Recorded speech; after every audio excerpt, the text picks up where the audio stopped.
Hey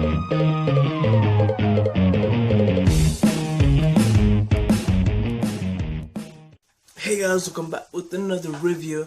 This time you can probably guess it's on Spectre. I'm a huge fan of James Bond, and especially with the Daniel Craig James Bond. Casino Royale is one of my all-time favorite films, and that movie was just pure perfect James Bond movie. I loved everything about it, and I was very pumped and excited to go watch this film.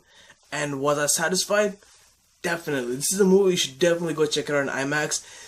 Skyfall and Casino Royale is far more superior than Spectre, but Spectre is still a pretty solid good film that people shouldn't miss, because that movie was just pure fun, especially the cinematography and the sound mixing on this film on IMAX screen. That thing was beautiful, and Daniel Craig is fantastic. He is James Bond. He's my favorite James Bond.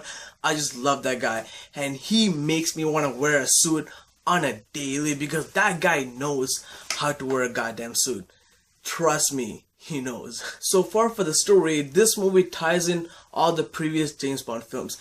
As you can tell, I'm not a huge fan of Quantum of Solace. I don't include into this whole James Bond, series, because that movie wasn't good. It was a terrible sequel.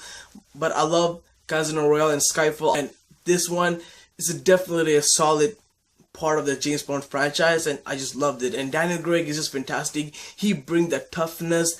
He's sexy, he's smart, he's smooth.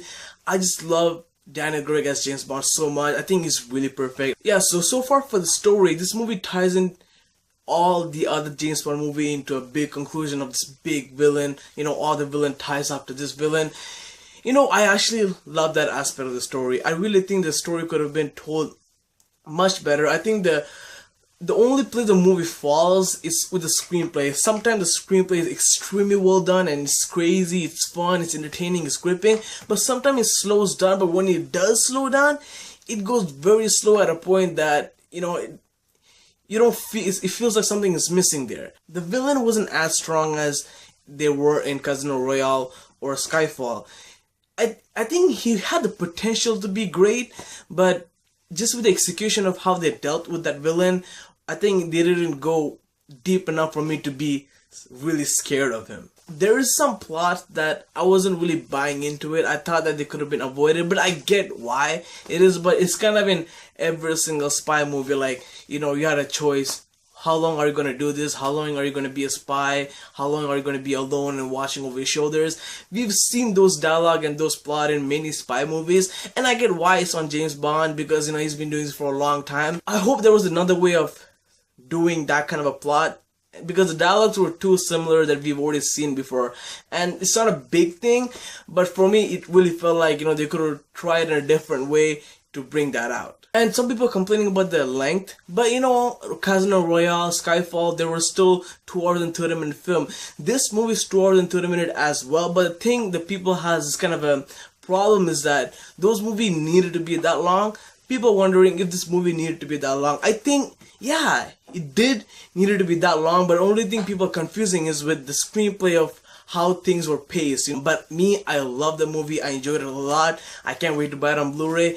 It might not make into my top 5 best movie of the year, but it could possibly be in my top 10 best movies of 2015 so far, because I enjoyed it. I loved it. It's not a perfect film.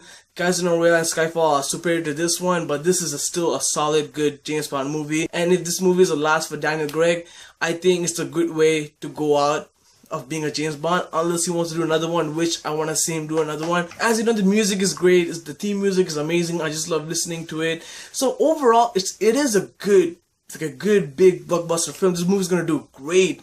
But as when you compare it to Skyfall and Casino Royale, that's where the movies is there, but it's not up there. So with that being said, guys, I'm gonna grade this film a B+. With that being said, guys, that's my grade towards the film. You should definitely go check it out. If you love spy movies and if you love James Bond, you definitely need to go watch the IMAX, because visually the movie looks beautiful and it has to be experienced on IMAX. So with that being said, guys, if you've seen the movie, let me know what you guys thought about it. And if you guys like it here, stay here, thumbs up, and see you in my next video. Salute.